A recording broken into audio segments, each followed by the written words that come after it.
دلل على بديهات. يعني هذا الإعلام كشف عبر الإعلام وكشف بالصوت والصورة كذب. ياسر فوزي العبد، وليد زكاء، مواليد 1984 حلب. ساكن في السكن الشبابي في حي المعصرانية، وعندي محل تنجيد سيارات في منطقة طريق الباب. السادة الحضور، أعرفكم بنفسي. أنا المواطن ياسر العبد من محافظة حلب من منطقة الريف الشمالي، حيث كنت هناك مؤسسا وقائدا سابقا لعدة مجموعات مسلحة، والجميع هناك يعرفني. أقول أن سوريا هي بيتنا، هي عرضنا. سوريا هي بيتنا وعرضنا. لقد أرادوا إحراقنا وإحراق بلدنا، والمستهدف أولا وأخيرا هو ديننا وأمتنا وأرضنا. لقد عرفت كل ذلك، لذلك تخليت عن السلاح طواعية وبإرادتي. اعتقلنا عدة أشخاص، من ضمن الأشخاص اللي كانوا معتقلين معي شخص اسمه مهنا جفالي، لأكون إنسانا محبا وساعيا للخير ومحبا للإنسانية وللحياة. أنا كنت أسرع منه، فرميته 3 طلقات صائبة، قتلته، وجاب مهنا البارودة بسرعة، وتوجهنا لعندان بسيارة من نوع شانة مستأجرة من شخص من عندان اسمه محمد خليفة.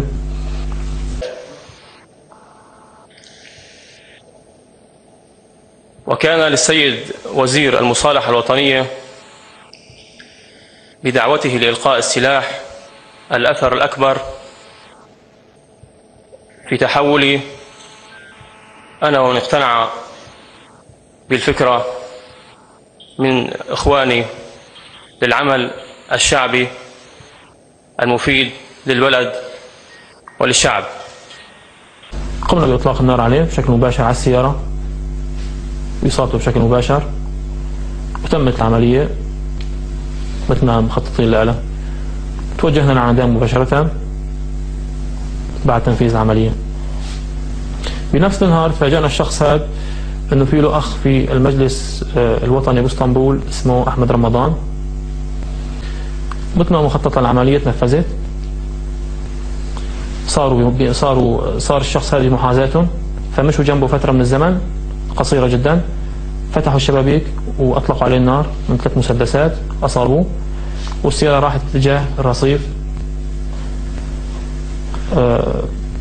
كانت راح تقلب السيارة بس يعني وقفت بالرصيف. تم اغتيال الشخص هذا اللي هو محمود صوراني طبعا بخطة مسبقة. اقتربنا من المحل، طلبنا منه يساوينا قهوة على عدد الأشخاص الموجودين بالسيارة، كنا 4، فطلبنا 4 فناجين قهوة. أثناء ما عم يساوي القهوة هو، أنا كان معي مسدس 10.5، فأطلقت عليه طلقة في أسفل ظهره وصبته بخاصرته. ومهنا جفالي أطلق 3 طلقات على كامل الواجهة، نزل الواجهة بالكامل.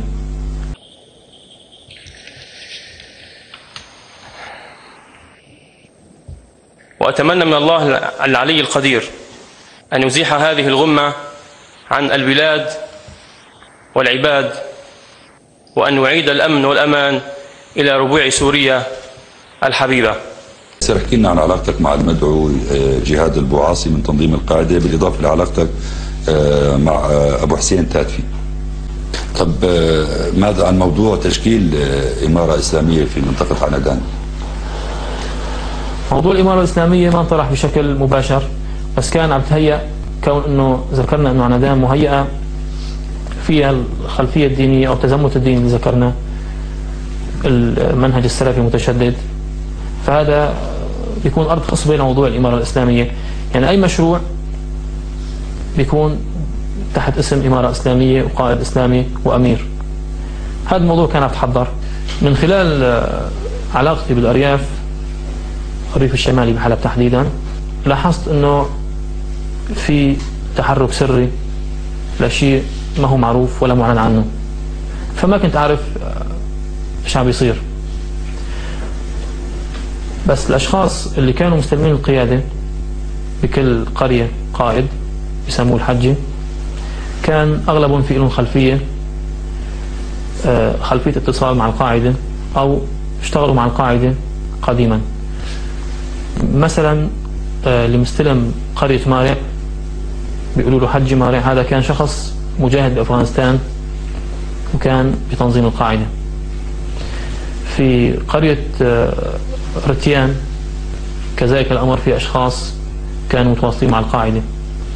حتى قائد الريف اللي كان هو عبد العزيز سلامة، هو نفسه قائد عنادان، كان قائد الريف. هذا الشخص ذكر لي أحمد يوسف جانودي، وهو شخص مقرب منه، أنه عبد العزيز سلامة شخص بيتلقى أوامره من القاعدة وفي له علاقة مع القاعدة. وإن حضوري لهذا المؤتمر كان لأعبر عن تأييدي لجهودكم بالوصول إلى حل للأزمة في سوريا، وأعتبر نفسي ومن معي في فريق العمل الذي سوف تشكلونه، وشكرا. لكن الإعلام السوري أساسا يختلق أحداث لا موجودة لا بالتاريخ ولا بالجغرافيا ولا بالعقل ولا بالمخيلة حتى. فمن أين لك أن تتهمه بأنه إعلام نازي؟ يعني لماذا هذا الاتهام للإعلام النازي والإساءة للإعلام النازي؟ حتى الإعلام النازي إساءة؟ والله بهدلت الإعلام النازي. أصلا الإعلام السوري أنا باعتقادي إذا وصفته بالكذب تبهدل الكذب، تشرشح الكذب. يعني إعلام يختلق وقائع ويختلق شخصيات، يحيي ويميت، يصيب ويلتئم الجرح فيه من دون أن يكون هناك أي أساس لأخباره، تتهموا بأنه إعلام نازي. أنا برأيي إساءة للنازي.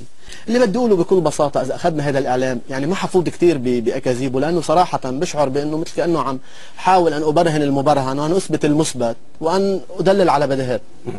يعني هذا الإعلام كشف عبر الإعلام وكشف بالصوت والصورة كذب.